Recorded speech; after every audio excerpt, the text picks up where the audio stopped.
The Seattle Kraken make a move for a defenseman, but is it the right move? Or better yet, is it the right defenseman?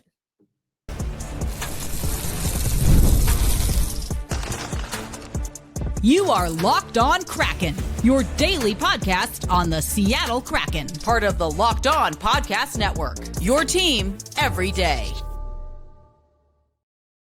Hey there, Seattle hockey fans. Welcome to another episode of Locked On Kraken, part of the Locked On Podcast Network, where we bring you your favorite team, the Seattle Kraken, every single day. Thank you for making us your first listen, your midday listen, or your late night listen. Either way, glad to have you here. My name is Ayala, your host of Locked On Kraken, also a contributor to CBS Sports, mostly for women's basketball, a little NHL, some other odd ends here, and an accredited media member for the 2026 Milano Cortina Winter Olympics. All right, the Seattle Kraken have made some moves. And this is where I have to say, on the one hand, I'm excited. If you're an everydayer, you know that I have been asking this team to make moves in the off season so that we can get to another postseason. And once again, trade deadline, once again, free agency opens, and once again, the Seattle Kraken makes some moves. And one of those moves, we're going to talk about some of the others in passing, but Ryan Lindgren, a 4-year contract, it's going to be 4.5 AAV. So that's going to take us through the 28-29 season. And this is what Jason Botterill, our new GM, has been saying. You've probably seen this quote around. Ryan's a heart and soul player who competes every shift. He does whatever it takes to win and has been a key fixture on the penalty kill throughout his career. We're excited to welcome him to the team. 27 years old, set a career high in assists, 18, and points, 22, and tied his personal best of goals 4 in 72 games last season. I'm going to talk more about that coming up. And he was traded to the Colorado Avalanche. We'll talk a little bit more about that.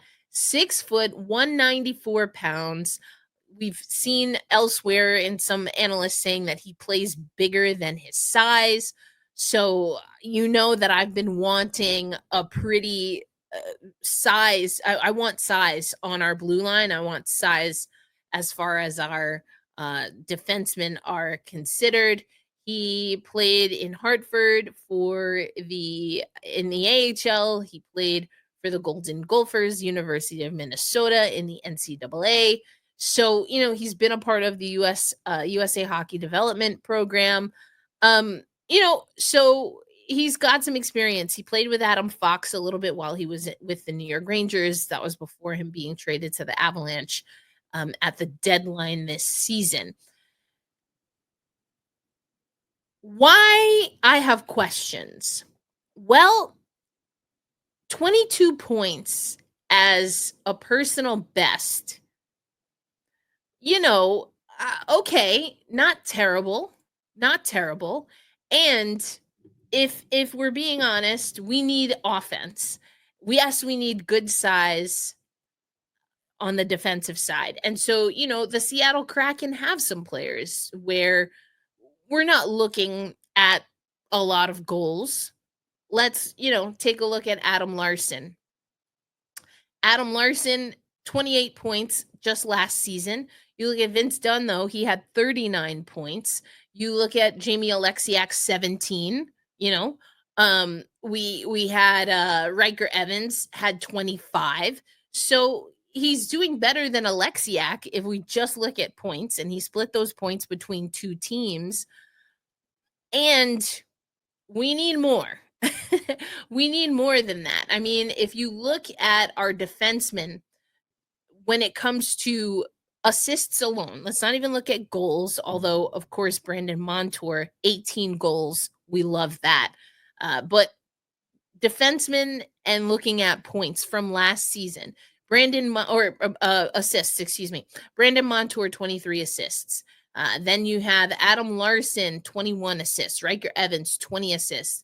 Jamie Alexiak, 13 assists. Mahura, 9 assists, fewer games, less action. And that pretty much does it as far as guys that had a significant amount of games played. Um, is this enough? Is this enough? The signing of Lindgren, 22 points. He's on the bottom end of what the Kraken did last year, just looking at offense. But then there was something that I saw in in an article. It was something on social media. Ryan Lindgren, 4 years, 4.5 AAV, defensive defenseman. You're going to hear from him shortly. He talks about that. Pretty mobile, plays bigger than his frame. That's what I said earlier. Blocks shots. He was asked about that by Glenn Dreyfus in Glenn's way. He really has a way of setting up questions.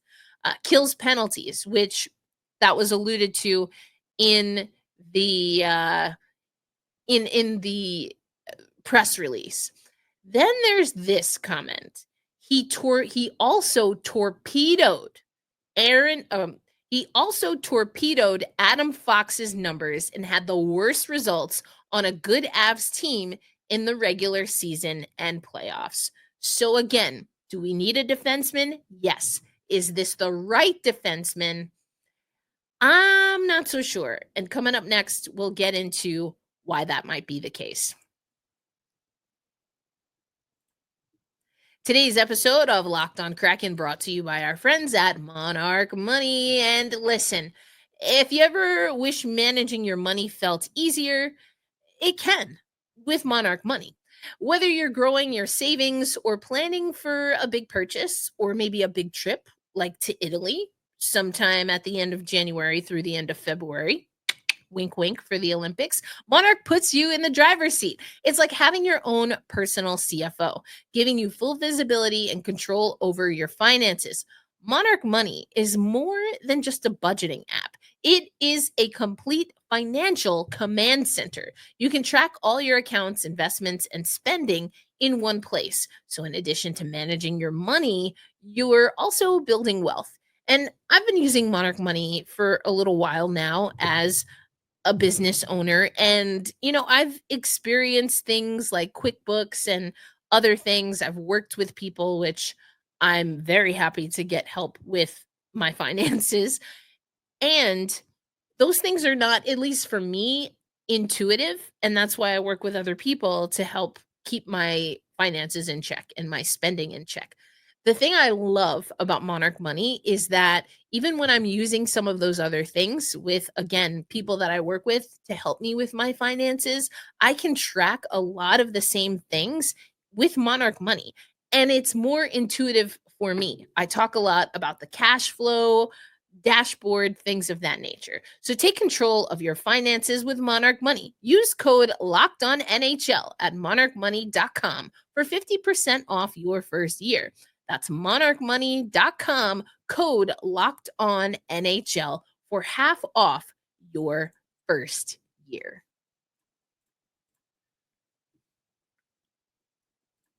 All right. Thanks as always for making Locked on Kraken part of your daily destination. Erica L. Ayala here. And I told y'all the other day, I'm in the middle of a move. I've still got some grimy hands. I moved my bike today. I also now have to take my bike to the shop.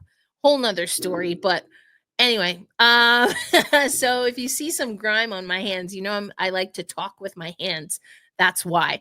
But thank you for bearing with me for the last handful of days. Heat wave, severe thunderstorms while I'm trying to move. But we've got new headquarters here, and we'll get some Kraken gear up soon enough. Okay, I want to talk about if this was a good signing for sure. But first, let's hear from Scott himself. He spoke to us earlier today, media members, and I asked him specifically about integrating into a new team. He also, again, the Glenn Dreyfus question, he got the Glenn experience, if you will. And I think, if he's going to be on the PK, getting in front of shots, as Glenn asked, his goalie background in his family, hockey family, had something to contribute to that. But here's Ryan from our media availability earlier today. First question, given that your career was spent a lot in New York and then for the short term in Colorado, at this point now of your life and career, what does coming to Seattle first off mean to you? Yeah, I'm really excited. A team that seems like they're up and coming right now. They got a lot of really good young talent mixed in with some, maybe some older guys that are really good players. So, I'm just really excited to join this team. Just try to help build a culture there of hard work and winning. And I'm just really excited. I think as a follow-up here, you coming from the same team that Capo Caco came from as well. What's it going to be like, you think, getting him also back in the same room? Yeah, Capo, one of my favorite guys I've played with in my career. Just such a good dude. Everyone loves him. Such a hardworking, such a great player. I know as soon as he went to Seattle last year, he really took off and played really well. So, I'm excited to be back playing with them and just really excited to see him again. Hey, Glenn Dreyfus. Hi, Ryan. Glenn from Davy Jones' locker room. Most of us mere mortals, when a flying puck is headed toward us, we try to get out of the way. I'm wondering how you trained yourself instead to get in its way, and how painful a way is that to make a living? Yeah, well, I think, maybe coming from a family of goalies, my dad was a goalie, my two older brothers both played goalie, just might be in my blood a little bit.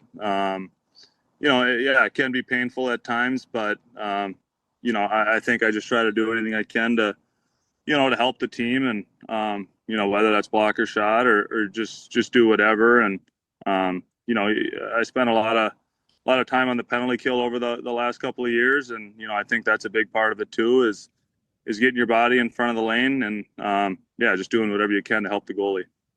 And is Charlie happy that you're in the Western Conference now?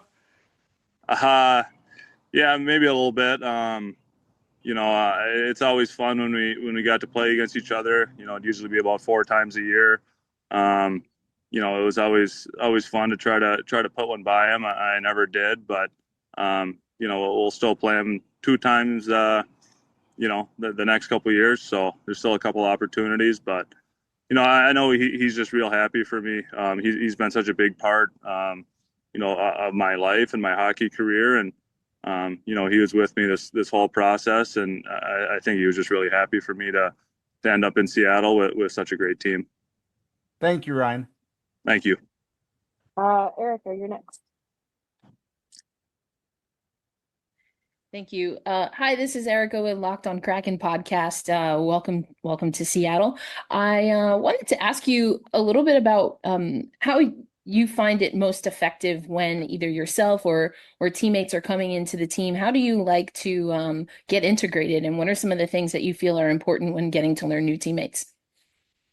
Yeah, obviously I had that just a little bit ago, going to Colorado for the first time, and just meeting a bunch of new people. And I've had guys on Seattle now reach out to me, and I just think it's things like that make it easier. And you go there and you meet new guys, and just try to be yourself, and just try to fit in with the group. So I've heard nothing but good things about all the guys that are there, and I'm just really looking forward to meeting those guys.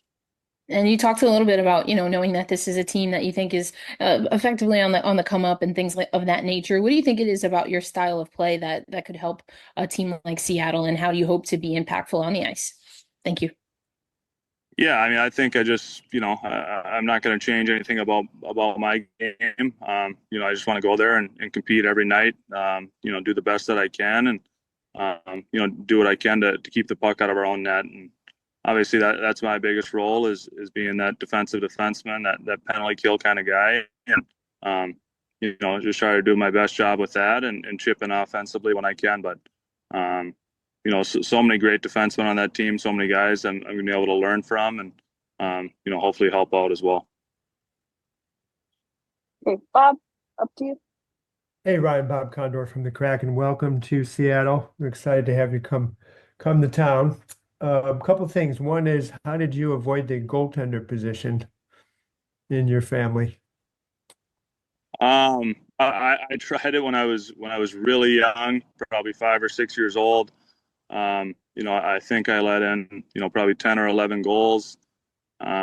After the final goal, I kind of laid there on the ice, was crying. My dad had to come out, get me up, and ever since then, I never put on the pads again. Nice, nice. You talked a little bit about getting to know the guys in the room, but you did play a lot with Adam Fox and went over to Colorado, had a new partner. What's that like for you to sort of get a new partner, or in camp probably play with everybody, and then coaches will decide who you're playing with? What sorts of things are you trying to do to build chemistry with whoever that might be?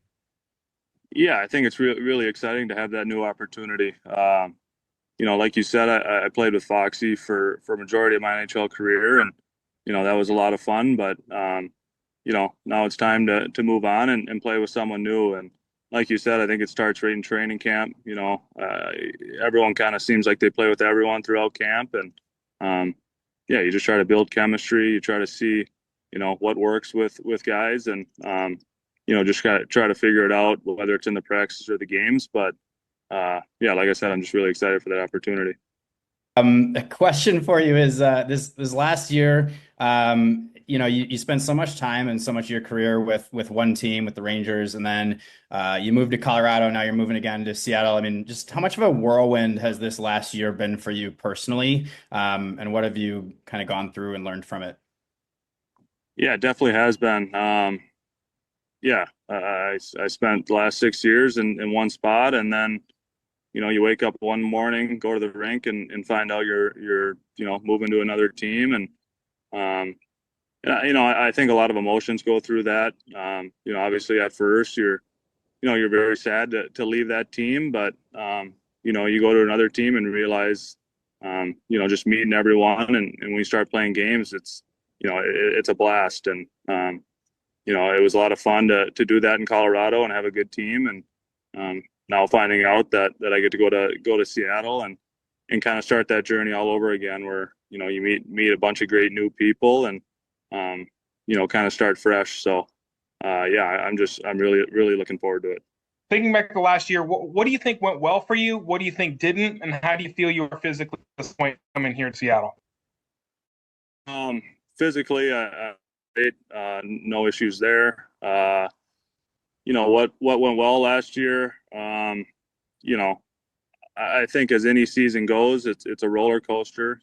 Some stretches are good, other stretches are where you're not playing your best. I think, looking back on last year, I broke my jaw to start the season and in training camp, and that was a long, hard process to kind of get back from that, and maybe it took me a little bit to kind of find my footing when I did come back, but I think when I did, I thought I played well, and there obviously there's going to be hiccups throughout the season, but I think I played well, and then going to Colorado, I thought I did well. So, but yeah, it's going to be a roller coaster no matter what the season is, and you just got to battle through it.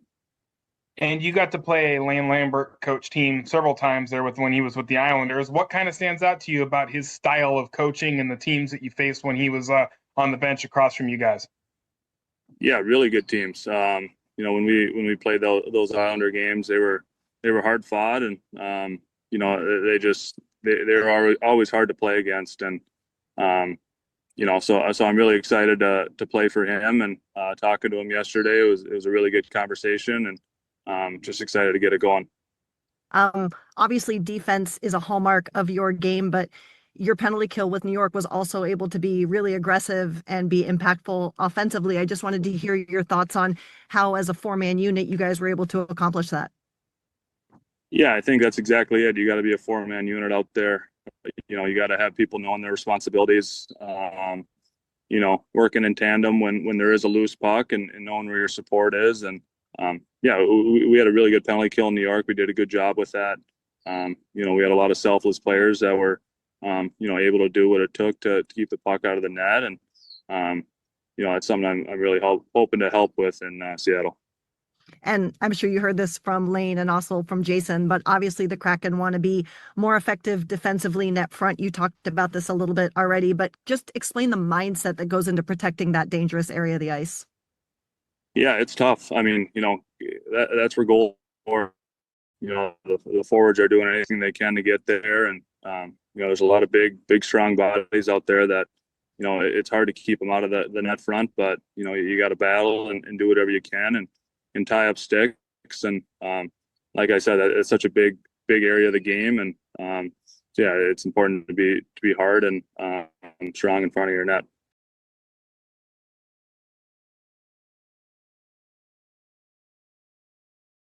Thanks as always for making Locked On Kraken a part of your daily destination. This is actually a voiceover. If you are watching on YouTube, you can see that what you're hearing and what you're seeing are not synced up. That's because the genius that I am, I forgot to turn my microphone on after we heard from Ryan Lindgren. You just heard his media availability. You heard me ask him some questions about his fit that he had in net. But is he the right fit for the Seattle Kraken? There have been some question marks when it comes to that. First is his playing time in New York with the Rangers and playing with Adam Fox. And so I'm pulling up right now something that we see regarding his stats.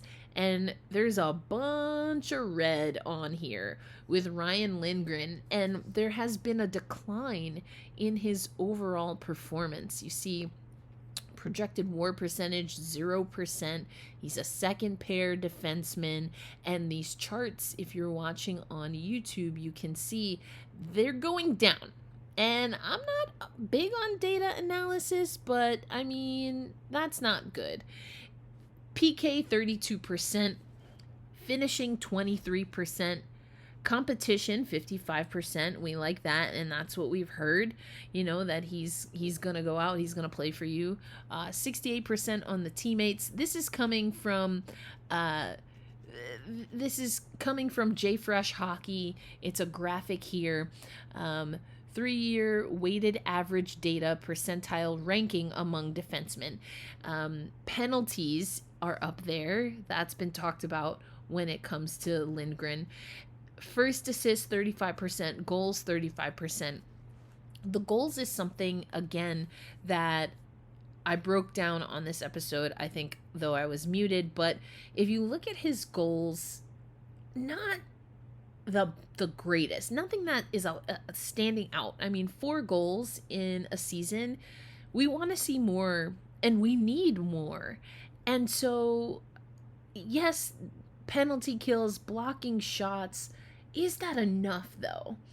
I'm not sure. I'm not convinced completely that this is the right pick for the Seattle Kraken. You know me, I love size on the blue line. We do get some size. Hearing that he plays even bigger and heavier than his actual weight and height. So I like that. And he's a defensive defenseman, so maybe you don't need all of that. But if we look at the stats from the Seattle Kraken last season, the only defenseman that he would be outperforming, considering someone that's played, more games than not, is Jamie Alexiak. And that brings up some interesting questions. I looked at what Darren wrote over at the Sound of Hockey. Great follow. Should definitely check it out. And basically what Darren was saying is that if you look at the left shot defenders that we have on the Seattle Kraken, where is the fit right now for Lindgren unless we move some other people? So you're thinking maybe a Vince Dunn. We're not going to move Vince Dunn. I don't even know why I said that. I'm just talking about, he's a possibility. Vince Dunn, Jamie Alexiak, you've got Riker Evans and Josh Mahura. If you look at the numbers that Lindgren had, and again, some of those numbers that I read off at the top of the show are personal bests. He's only outperforming Jamie Alexiak. And so what Darren is proposing is this kind of like when we signed Brandon Montour, we got rid of Brian Dumoulin? And I remember Ron Francis saying, like, we're not making any moves or something to the effect of that. He was effectively saying after the Montour signing, you know, Dumo is staying with us. And then it was the next day where we saw that Brian Dumoulin was traded. So if Lindgren is staying on the team, if Ryan is staying on the team, is there someone that's going to leave? Specifically looking at the left shot D, I think, or traded, I should say. Jamie Alexiak is someone we've been talking about when it comes to trades. Josh Mahura could be possible. I don't think Vince Dunn moves. I guess if we do see Vince Dunn on the move, that might speak to when ASAP is, as soon as possible. You got to get a good return if we're going to move Vince Dunn. As for Riker Evans, I think that, you know, he struggled a little bit at times last season. And I still believe in the Riker Evans impact and what he can potentially do. So I don't know. Is this the right? Oh, that was weird. I kind of synced up on I say a lot. Anyway, continuing.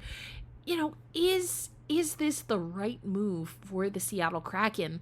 Not convinced right now. Not convinced that it is. Willing to see more and give it the benefit of the doubt. But we're going to have to see more for sure.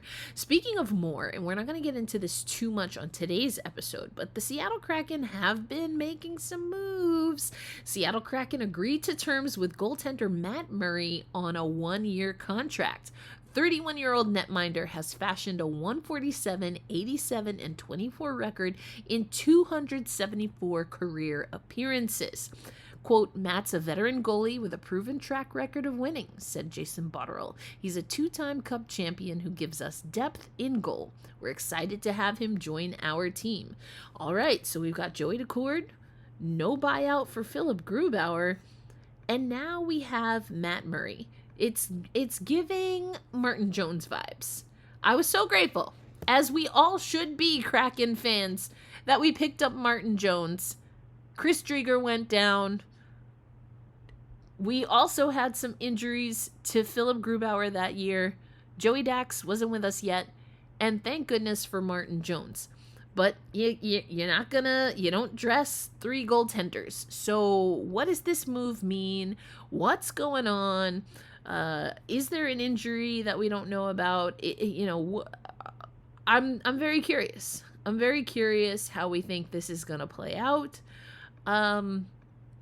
So yeah, let me know in the comments, how do you feel about the Seattle Kraken grabbing another goaltender? I think right now I'm telling the story about how when I heard that someone from the F1 movie was going to introduce the Kraken pick, I immediately thought Brad Pitt. LOL, it was not Brad Pitt. It was Jerry Bruckheimer. Now, in hindsight, that makes a lot of sense. But also, I mean, give us Brad Pitt. Que no? Am I right? Okay. Anyway, I want to see what's going on with the Seattle Kraken here. I like some of the moves, but we've just got to figure it out. We'll talk about that coming up on Locked On Kraken. Be kind to yourselves. Be kind to others. And you know how we do. We hold fast. We stay true. And loud and proud we say, let's go Kraken. I will catch you on the next episode. Until then, peace out, everybody.